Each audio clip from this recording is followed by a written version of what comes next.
오늘 살펴볼 말씀은 요한계시록 21장 6절에서 8절까지의 말씀입니다. 목마른 자 이기는 자라는 제목으로 함께 나눌게요. 교도하실게요.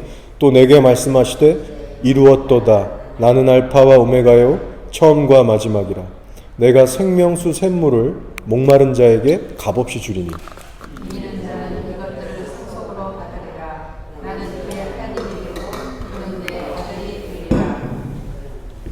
그러나 두려워하는 자들과 믿지 아니하는 자들과 흉악한 자들과 살인하는 자들과 음행하는 자들과 점술가들과 우상 숭배자들과 거짓말하는 모든 자들은 불과 유황으로 타는 못에 던져지리니 이것이 둘째 사망이라. 아멘. 네, 저희가 성령으로 정말 거듭나게 되면요, 전에 없던 증상이 하나 생깁니다. 그것은 성령의 소욕이 생깁니다. 뭐냐면 진리의 말씀에 갈급함을 느끼게 되고, 그래서 찾고 구하고 붙잡게 만드는 그런 영적인 간절함이 생깁니다. 이것이 성령의 역사죠. 반대로 사람이 귀신에 들려버리게 되면 그 귀신의 속성대로 영향을 받게 됩니다. 분노의 귀신이 들어가면 분노를 쉽게 표출하는 그런 사람이 되는 것이고, 우울의 영이 들어가고 우울의 영을 지배를 받으면 우울한 증상을 당연히 보이게 되겠죠. 이것이 영적 원리예요. 따라서 여러분 안에 정말 성령님이라는 분이 계신다면은 성령님의 영향을 받을 수밖에 없습니다. 갈라디아서 5장 24절 말씀이에요. 그리스도 예수의 사람들은 육체와 함께 그 정욕과 탐심을 십자가에 못 박았느니라고 했어요. 그래서 이제는 전에는 아무 생각 없이 봤던 인터넷, 영화, 미디어 이런 것들이 거듭난 후부터는 불편해지기 시작하는 거예요. 그걸 보고 있는 내 영혼이 상하고 있다는 것을 느끼게 됩니다. 다들 경험하고 계시죠? 이전까지 편하고 괜찮았던 것들이 더 이상 괜찮지가 않은 거예요. 성령으로 거듭난 후부터는 배우자에게, 자녀, 이웃들에게 함부로 말하고 행동하는 것이 마음에 찔리고 회개가 되기 시작합니다. 차를 운전하다가도 옆에 지나가는 차가 깜빡이를 켜지 않고 확 끼어들었을 때 예전 같았으면 막 소리치고 욕했던 그런 우리였지만 성령님을 모신 후로부터는 달라지기 시작합니다. 여러분, 이렇게 육신적인 삶과 성령으로 거듭난 성도의 삶은 달라도 너무나 다릅니다. 나의 중심에서부터 변화가 돼서 그것이 삶의 모든 현장에 미치게 되는 놀라운 변화가 일어나게 돼요. 이것이 바로 복음의 은혜고 능력입니다. 자, 그래서 로마서 8장 14절에 사도 바울이 이렇게 얘기했죠. 무릇 하나님의 영으로 인도함을 받는 사람은 곧 하나님의 아들이라. 한마디로 말하면 육의 본성을 따라 살아가는 사람들은 하나님의 구원받은 자녀가 아니라는 말씀입니다. 오직 날마다 성령님의 인도하심을 받아서 훈련받고 다름받고 이끌려 사는 사람들만이 진짜 구원받은 성도라는 거예요. 여러분, 그렇다면 저희는 어떻습니까? 여러분의 삶의 가치관과 행동에 있어서 정말 변화라는 것이 일어나고 있나요? 우리가 성령님 안에서 정말 변화라는 것을 체험하면서 하루하루 살아가고 있는지를 우리는 날마다 점검할 필요가 있습니다. 왜냐? 심판의 날은 반드시 오게 되기 때문에. 여러분, 그날을 위해서 준비하셔야 됩니다. 자, 오늘 말씀의 문맥을 보시면 장차 이 땅에 임하게 될 새하늘 새 땅, 천국에 대해서 말씀하세요. 그리고 저희가 함께 읽은 본문의 말씀으로 이어지고 있는 겁니다. 예수님께서 이 문맥에서 말씀하시는 것은 너희가 현재 보고 있는 이 옛 하늘과 옛 땅은 언젠가는 다 사라지게 될 것들이다. 그리고 영원한 새하늘 새 땅이 도래하게 될 거예요. 바로 이 새하늘 새 땅은 천국을 말합니다. 근데 그곳에는 선택받은 하나님의 백성들만이 들어가게 되는데, 그곳에는 더 이상 눈물도 없고 고통도 없고 사망이 없는, 이루 말할 수 없는 놀라운 장소예요. 하나님의 완전한 임재와 다스림 가운데 매 순간 매 순간을 영원이라는 그 시간 속에서 살아가게 되는 너무나도 영광스럽고 아름다운 곳이 바로 천국입니다. 저는 그래서 가끔 천국이 얼마나 좋은 곳일까 상상을 가끔씩 해보는데, 인간의 이 상상력의 한계를 느끼곤 해요. 요즘 컴퓨터 그래픽이 하도 발달해서 CG라든가 어떤 기술력이 좋아져서 정말 리얼한 명장면들을 많이 만들어냅니다.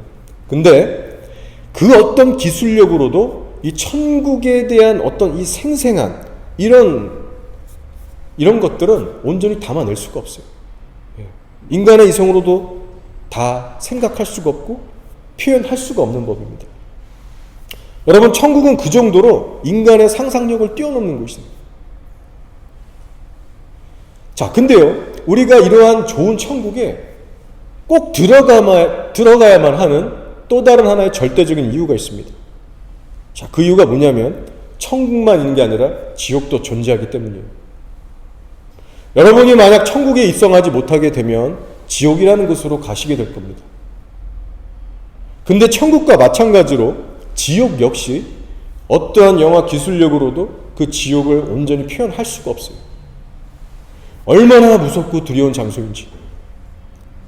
의로우신 하나님의 진노가 회개하지 않은 죄인들과 반역자인 사탄의 무리들에게 영원토록 꺼지지 않고 부어지는 곳이 바로 지옥이에요. 한번 들어가면 나올 수가 없고 더 이상의 기회와 자비가 없는 곳이고 완전한 절망과 소망 없음으로 고통으로 살아가는 것이 바로 지옥입니다. 그래서 우리가 그 지옥에 대한 고통과 절망의 깊이를 상상해 볼 때 이것도 우리의 상상을 초월하는 거예요. 지옥을 생각하면 우리의 정신이 아득해지고 몸서리가 쳐질 정도로 너무나도 무서운 곳입니다. 그래서 하나님께서는 우리들에게 사전에 경고를 하고 계시죠. 천국과 지옥에 대한 분명한 말씀들을 성경 이곳저곳에 심으셔서 온 세상 사람들이 그것을 보고 듣고 그래서 회개하고 구원을 얻으라고 경고하고 계시는 거예요.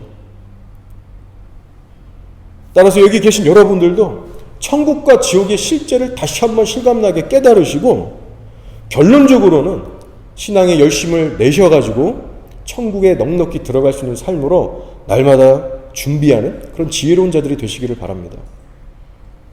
자, 그러면 오늘 말씀을 토대로 해서 과연 우리가 천국에 들어가기 위해서는 어떤 식의 신앙생활을 해야만 할까? 어떤 자세로 우리가 예수님을 믿어야만 할까? 그에 대해서 두 가지 포인트로 나누려고 합니다. 자, 첫 번째는 무엇이냐? 바로 목마른 자가 되어야 한다는 거예요. 6절의 말씀이에요. 또 내게 말씀하시되 이루었도다. 나는 알파와 오메가요 처음과 마지막이라. 내가 생명수 샘물을 목마른 자에게 값없이 주리니. 여러분, 이것이 어떤 말씀이에요? 여러분, 천국은요 갈증을 못 느끼는 자들이 들어가는 것이 아니고 목마른 자들이 들어가는 것입니다. 지금 말씀에 생명수 샘물이라는 단어가 나오는데 이것은 곧 성령을 뜻합니다. 배에서 생수가 흘러나오리라 하셨을 때 이는 곧 성령을 가리킨다고 말씀하셨어요. 그래서 생명수 샘물을 주시겠다는 말씀은 곧 사람에게 영생을 주시겠다는 말씀인데 이 말씀을 자세히 보면 생명수를 받게 되는 사람의 상태에 대해서 말하고 있습니다. 어떤 상태의 사람입니까? 갈증을 느껴서 물을 찾는 자들이에요. 여러분, 이것은 곧 그 마음 안에 예수님을 향한 간절함이 있다는 뜻입니다. 여러분, 예수님께서 이 땅에서 사역하실 때 예수님 주변에는 늘 많은 사람들이 붙어 다녔습니다.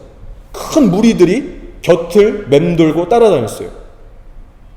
자, 그러나 여러분, 그 무리들 전부가 진리에 대해서 목말라 했을까요? 아닙니다. 전부 다 목말라 했던 게 아니에요. 그중 일부만이 목말라 했습니다. 대다수의 사람들은 자신들의 어떤 유익을 성취하기 위해서, 얻어내기 위해서, 혹은 어떤 다른 이유들로 인해서 예수님 곁에 간 거예요. 그러나 그중 일부는 자신의 인생 모든 것을 다 걸고 대가 지불을 할 만큼 예수님에 대한, 그 진리에 대한 목마름이 있었다는 거예요. 그들 중 한 명은 혈루병 걸린 여인이었습니다. 예수님에 대해서 얼마나 간절하고 필사적인 자세를 갖고 있었는지 여인의 몸이고 그 아픈 환자의 몸인데도 불구하고 여자의 몸으로 그 군중들을 헤쳐서 예수님을 꼭 만지고야 말았죠. 목마름이 있었다는 거예요. 또 아픈 친구를 들것에 들어서 어깨에 메고 온 친구들을 보세요. 사람들이 너무 많아서 예수님 못 만날 것 같으니까 포기하는 것이 아니라 지붕을 뚫고 내려가서라도 예수님을 만납니다. 이외에 거지 바디메오라는 사람이 있어요. 예수님 나 좀 만나달라고 소리를 고래고래 지르는데 제자들이 꾸짖고 뭐라 했어요. 근데도 예수님 나를 살려달라고. 다윗의 자손 예수요. 그렇게 소리 지르고 구했더니 예수님의 제자까지 돼서 섬기게 됐어요. 이렇게 성경을 보면 여러분 어느 한두 명에만 그치는 것이 아닙니다.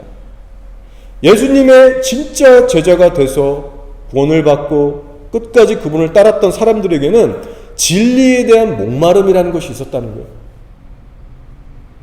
내 인생에 더 이상 예수님이 아니면 안 된다. 이분이 아니면 내 인생에 답이 없고 소망이 없다. 난 예수님께 모든 것이 이제 걸 거야. 라는 남다른 간절함과 목마름이 그들 안에 있었다는 거예요.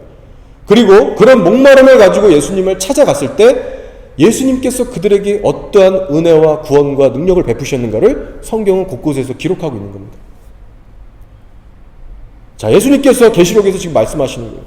내가 생명수 샘물을 목마른 자에게 값없이 주겠다. 즉 진리에 대해서 갈급함을 느끼지도 않고 간절하게 찾지도 않는 자들에게는 생명수의 샘물이 주어지지 않을 수 있다는 거예요.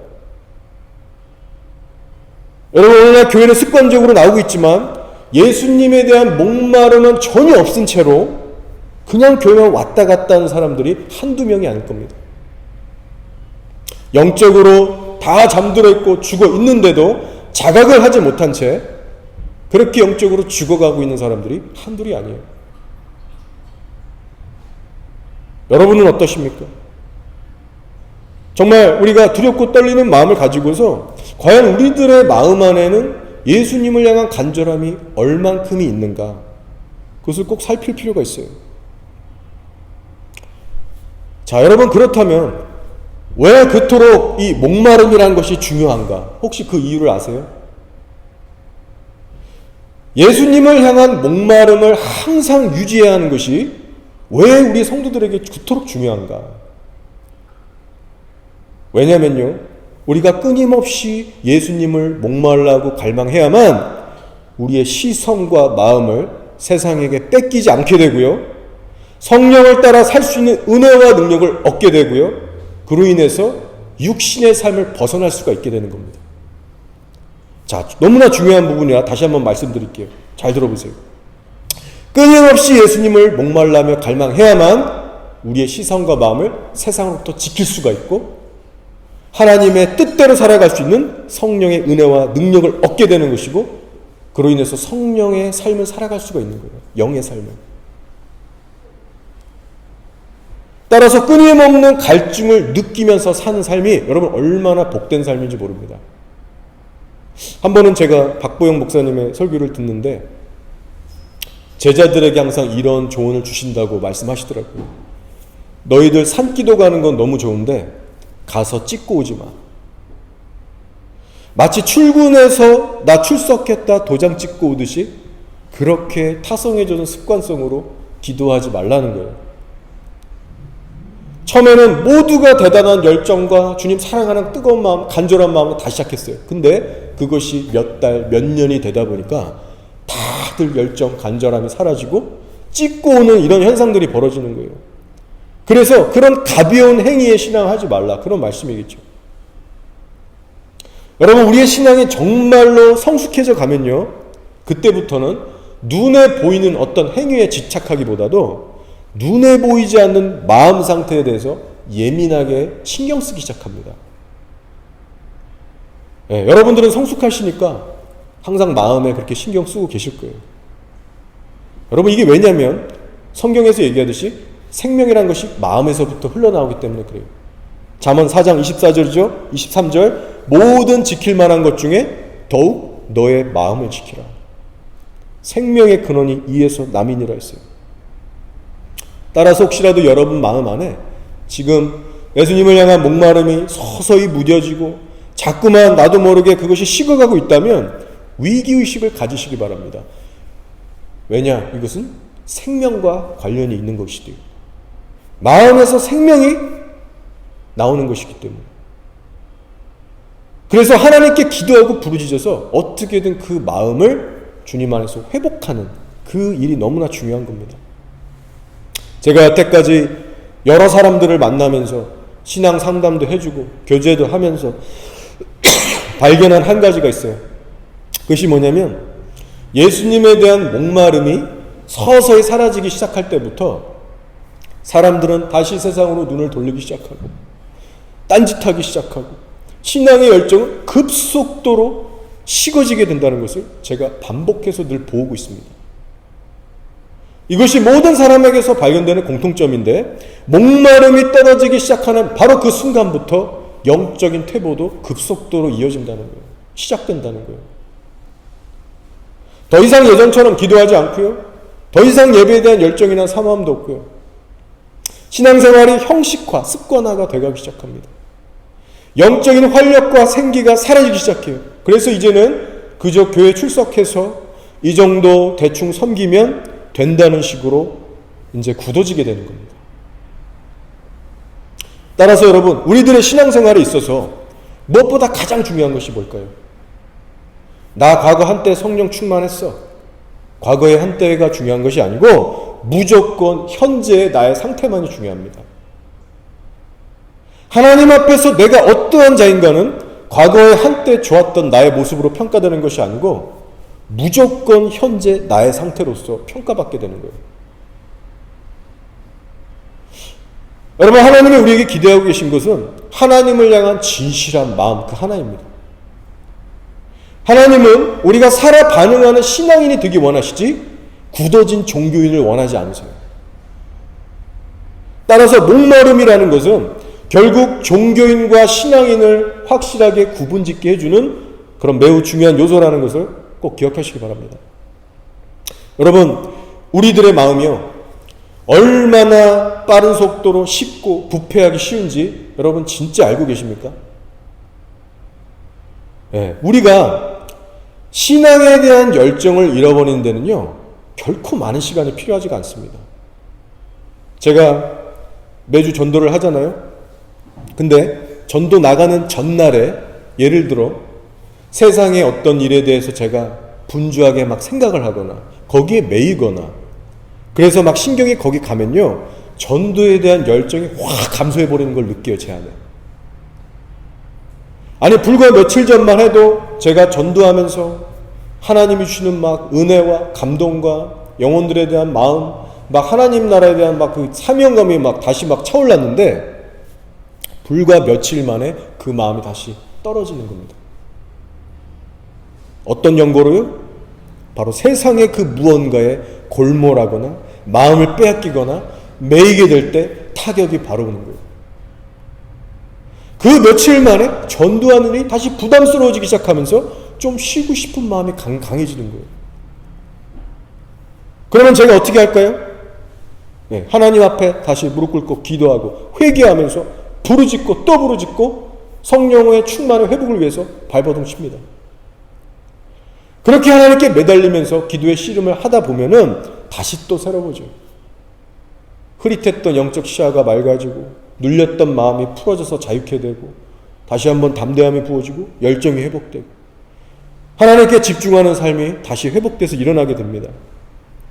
그래서 저도 많이 넘어져 보면서 경험상 말씀드리는 거예요. 우리의 마음 안에 세상 것들이 뭐가 됐든 하나둘씩 들어오고 영향을 받기 시작하면 예수님에 대한 목마름, 뭐 간절함, 열정 반드시 우리 안에서 서서히 약화돼 갑니다. 특별히 여러분, 형식적인 기도 생활을 경계하시기 바라고 하나님께 마음을 쏟고 부르짖는 기도 생활을 회복하시기 바랍니다. 사도 바울이 에베소서 6장 18에서 이렇게 말씀했어요. 따라서 모든 기도와 간구를 하되 항상 성령 안에서 기도하고 이를 위하여 깨어 구하기를 항상 힘쓰며라고 했어요.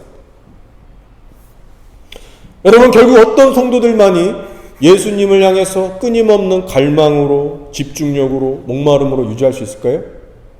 바로 늘 성령을 의지하면서 깨어 기도하는 사람만이 가능합니다.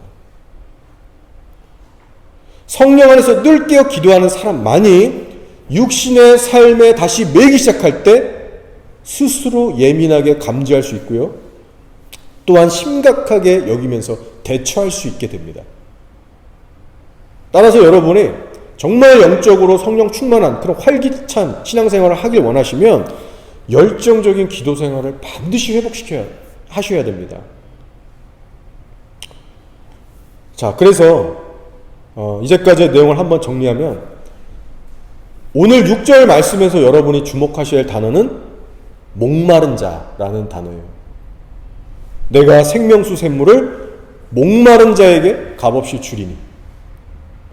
그래서 결국 예수님께 선택받아서 구원에 이를 자들은 바로 목마른 자들이다. 갈증을 못 느끼는, 영적으로 죽어 있는 자들이 아니라 영적인 갈증을 느끼면서 예수님을 적극적으로 찾고 의지하는 자들이다. 여러분, 이것을 꼭 기억하시기 바라요. 자, 이제 이어서 두 번째 포인트를 나누겠습니다. 우리가 이 땅에서 어떤 식의 신앙생활을 해야만 하는가? 첫 번째는 목마른 자가 되라는 거였고, 두 번째는 무엇이냐? 7절을 읽겠습니다. 이기는 자는 이것들을 상속으로 받으리라. 나는 그의 하나님이 되고 그는 내 아들이 되리라. 라는 말씀입니다. 자, 이 7절 말씀에 의하면 너희는 어떠한 자가 되라고 하세요? 이기는 자가 되라고 하세요. 이기는 자. 따라서 우리가 예수님을 향한 목마름을 회복하면서 이제는 더 나아가서 뭘 해야 되냐면 이기는 자로 우뚝 서야 하는 거예요. 이것이 두 번째 핵심입니다. 자, 그럼 여기서 질문이에요. 이긴다는 것은 무슨 뜻일까요? 무엇에 대한 이김입니까? 바로 나를 부인하고 주의 말씀에 인내하며 순종하는 삶을 의미합니다.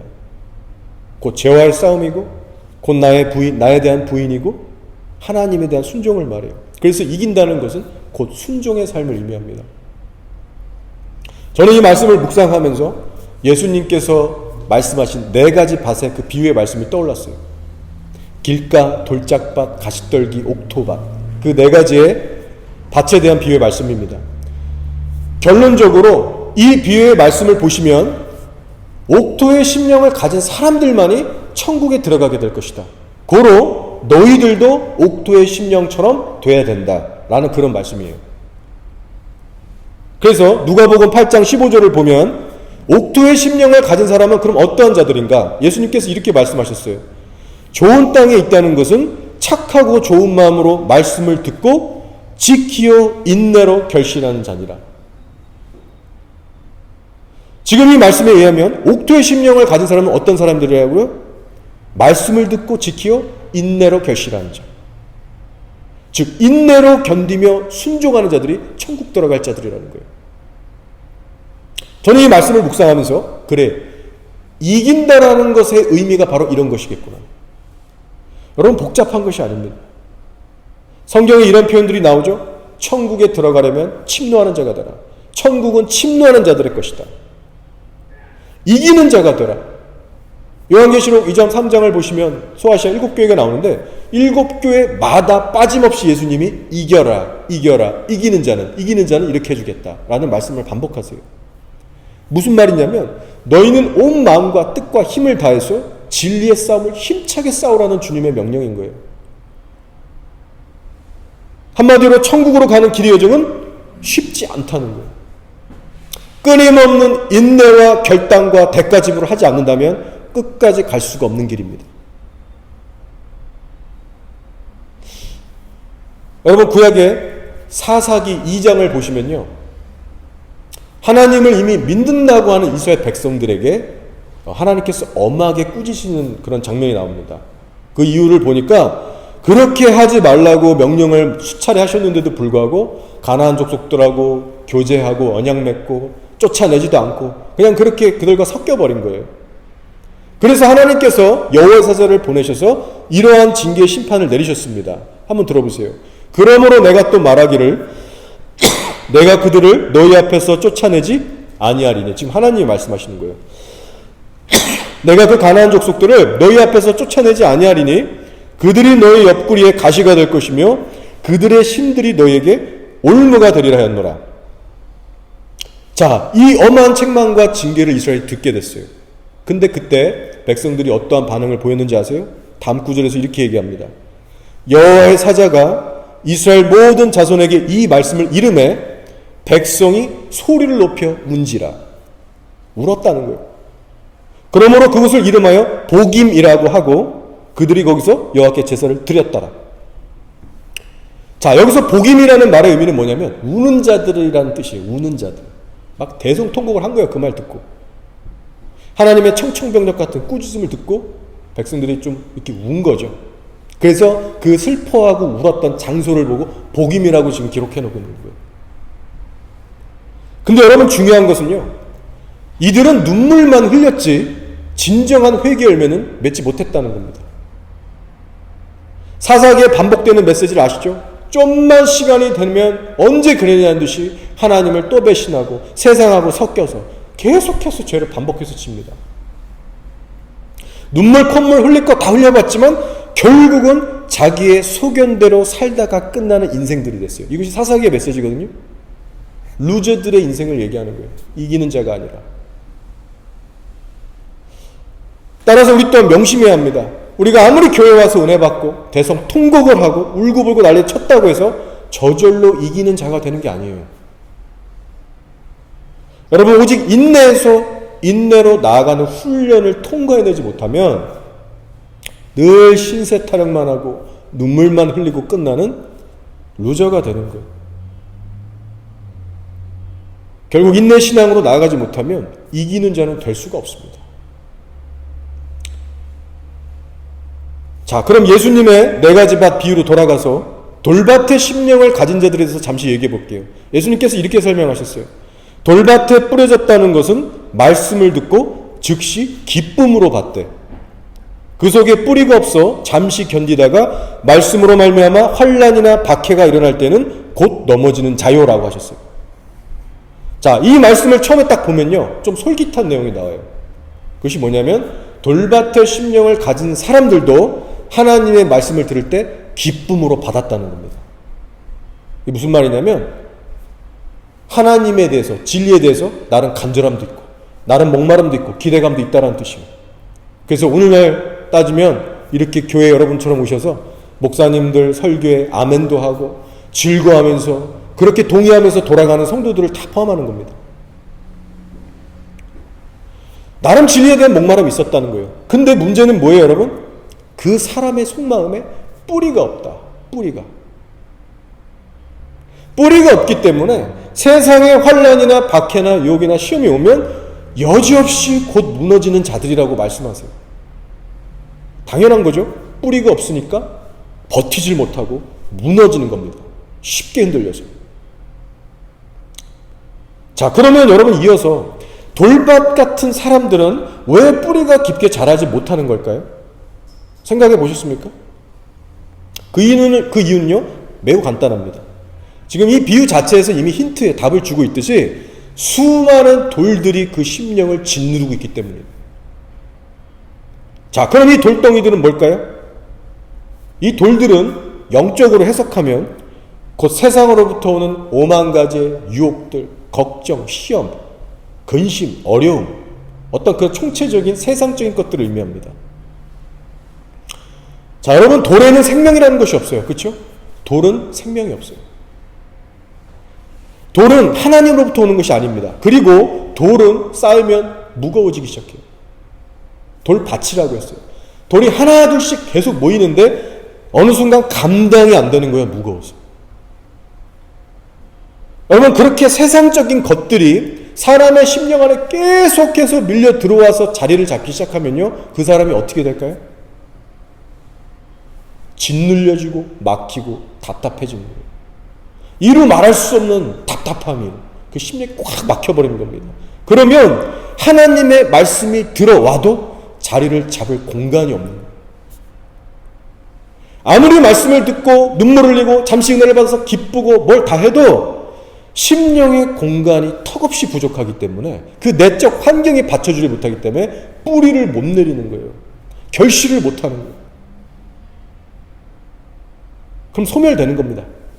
그래서 과거 이스라엘 백성들이 이러한 심령의 밭을 갖고 해결을 못한 채로 살았기 때문에 세상 앞에 수도 없이도 넘어지고 망하게 된 거예요. 자, 그럼 이어서 또 한 가지 질문을 해보겠습니다. 여러분, 그러면 돌밭에 심령을 가진 사람들은 어떻게 해야 살아남을 수 있을까요? 그들에겐 가망이라는 것이 전혀 없을까요? 근데 성경을 보면 주님은 반드시 모든 악인들이 회개해서 천국에 가는 것을 원하신다고 하셨어요. 그렇죠? 그러면 방법이라는 것이 있을 겁니다. 어떻게 해야 될까요? 간단해요. 바로 돌짝밭에 있는 돌들을 하나 둘씩 제거하면 살 길이 열리게 됩니다.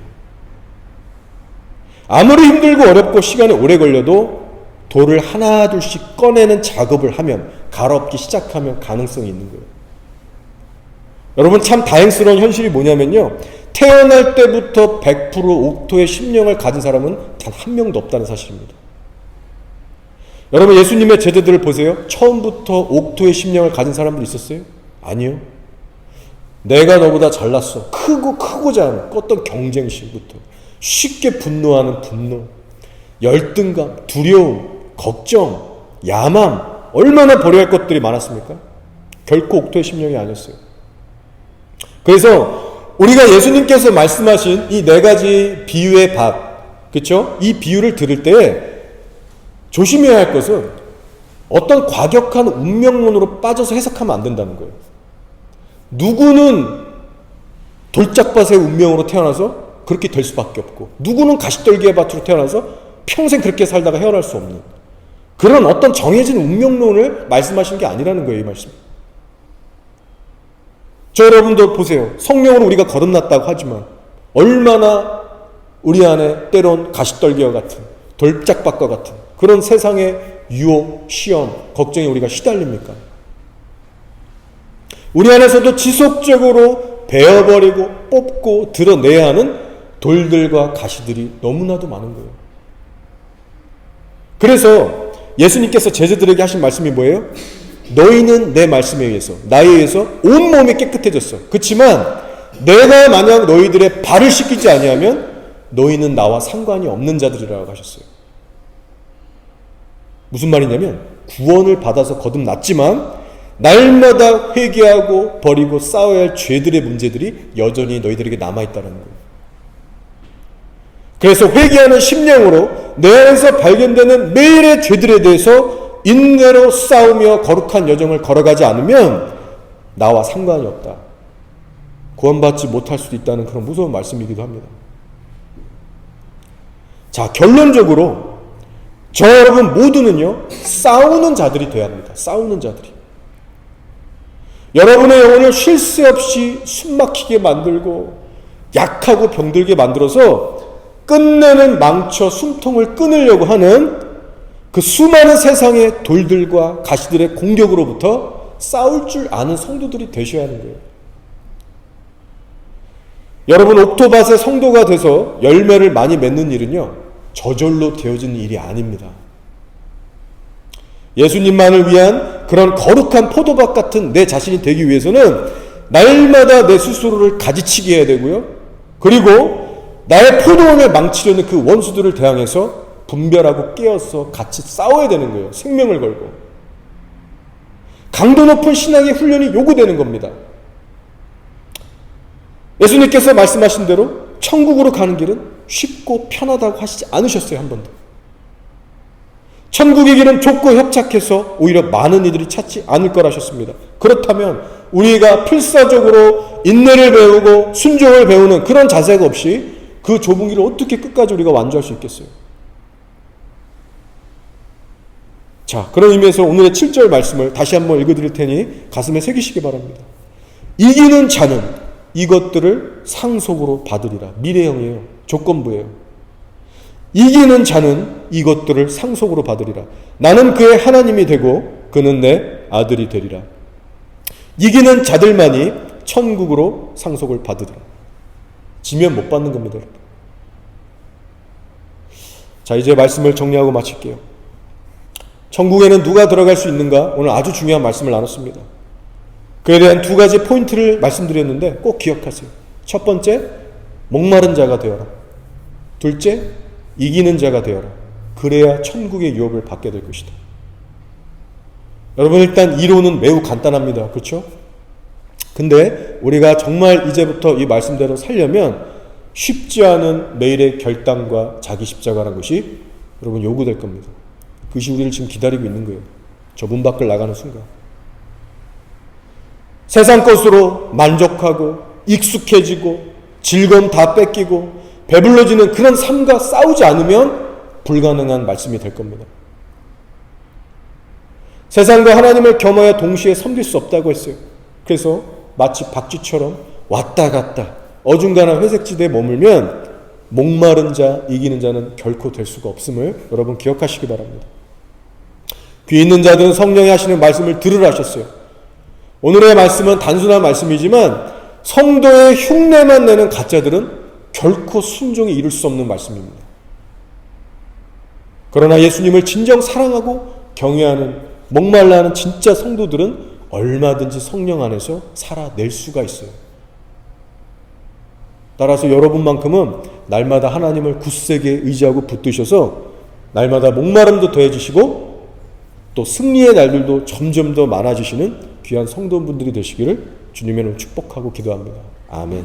아멘. 시간 함께 기도할게요.